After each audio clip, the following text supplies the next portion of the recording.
धन्यवाद माननीय सभापति जी, आपने मुझे आज सदन में अपने विषय को रखने का मौका दिया।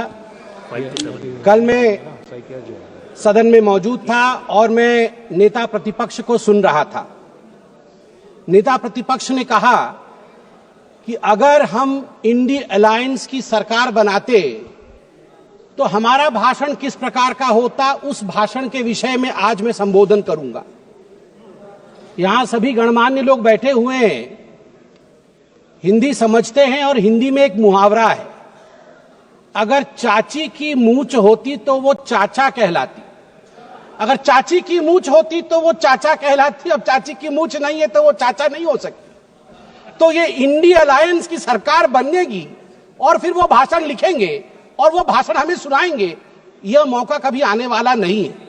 और वैसे सभापति महोदय, ये कोई बोल रहा है चाची 420, वैसे ये शब्द प्रयोग करना शायद प्रतिबंधित होगा, मगर सबसे महत्वपूर्ण विषय है कि ये इंडी अलायंस क्या है। अभी दिल्ली के चुनाव चल रहे हैं, कल दिल्ली का चुनाव है। अब इंडी अलायंस को लेकर किस प्रकार की भ्रामक स्थिति बनी हुई है आप देखिए। नाम लेना मना है, इसलिए बिना नाम लिए ही मैं बता देता हूं। टी शर्ट और मफलर के बीच लड़ाई चल रही है। टी शर्ट भी इंडी अलायंस में है और मफलर भी इंडी अलायंस में है। और टी शर्ट ने भाषण दिया है, पटपड़गंज में मैं भाषण को पढ़ के सुना रहा हूं। टी शर्ट ने कहा है, टी शर्ट हाँ उसी पे है, दिल्ली भी भारत में आता है। टी शर्ट ने कहा है, उन्होंने एक नई तरीके की राजनीति की बात की थी, माने मफलर ने, उन्होंने एक नई तरीके की राजनीति की बात की थी। खंबे पर चढ़ गए थे स्वेटर पहनकर, छोटी सी गाड़ी में आया था। कौन सी गाड़ी थी? एल्टो थी। तो किसी ने पीछे से कहा नहीं वैगनार। अच्छा, वैगनार से आए थे और सीधे शीश महल में जाके पार्किंग हुई है उनकी, सीधे शीश महल में। सबसे बड़ा घोटाला, शराब घोटाला किया है, ऐसा नेता प्रतिपक्ष ने आम आदमी पार्टी के लिए भरे सभा में कहा है।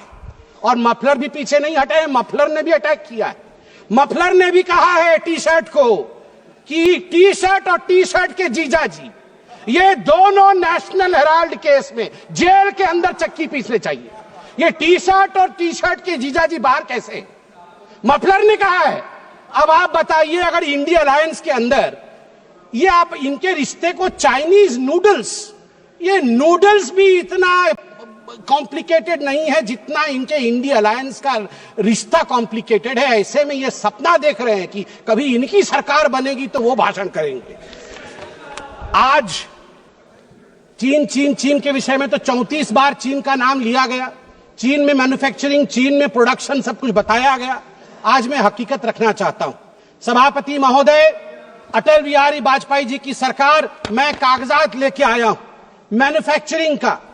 चीन की मैन्युफैक्चरिंग की बढ़ाई कर रहे थे आदरणीय राहुल जी। 2004 में अटल बिहारी वाजपेयी जी के कार्यकाल में India China bilateral trade had set a new record with a total trade touching $13.6 billion and India was enjoying a comfortable trade surplus of $1.75 billion। India का ट्रेड सरप्लस था, हम एक्सपोर्ट ज्यादा कर रहे थे, इंपोर्ट कम कर रहे थे, $1.7 बिलियन अधिक कमा रहे थे। मगर 2004 से 2014 तक 10 वर्षों में इनकी पार्टी ने ध्वस्त कर दिया उसे। 25 गुना जो डेफिसिट होता है, ट्रेड डेफिसिट, वो बढ़ा के रख दिया इंडिया और चाइना के बीच में। मैं आज सवाल पूछना चाहता हूं, यही करार हुआ था क्या? ये जो दोनों गए थे चीन में, MOU साइन हुआ था शी जिनपिंग के साथ, राहुल गांधी जी ने किया था, क्या यही करार किया था? आप बताइए।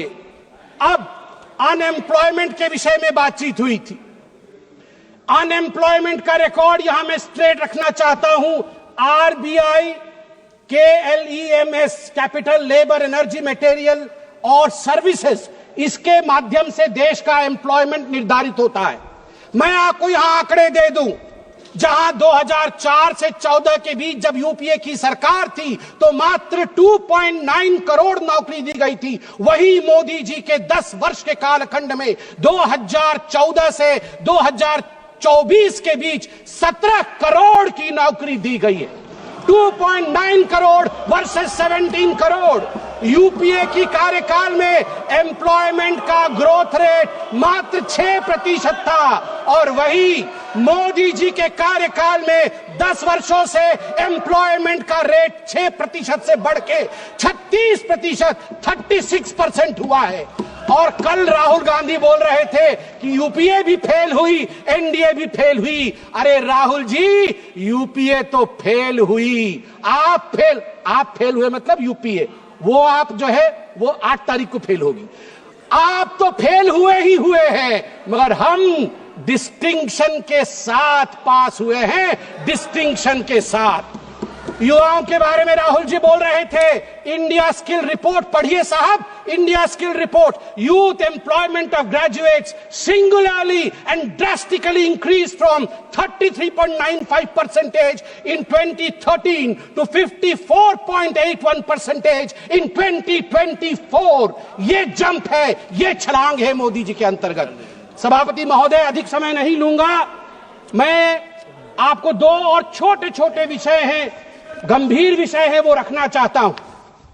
एक विषय है चीन को लेकर। चीन को लेकर कहा गया कि आर्मी और प्रधानमंत्री के बीच कहीं ना कहीं संबंध खराब है।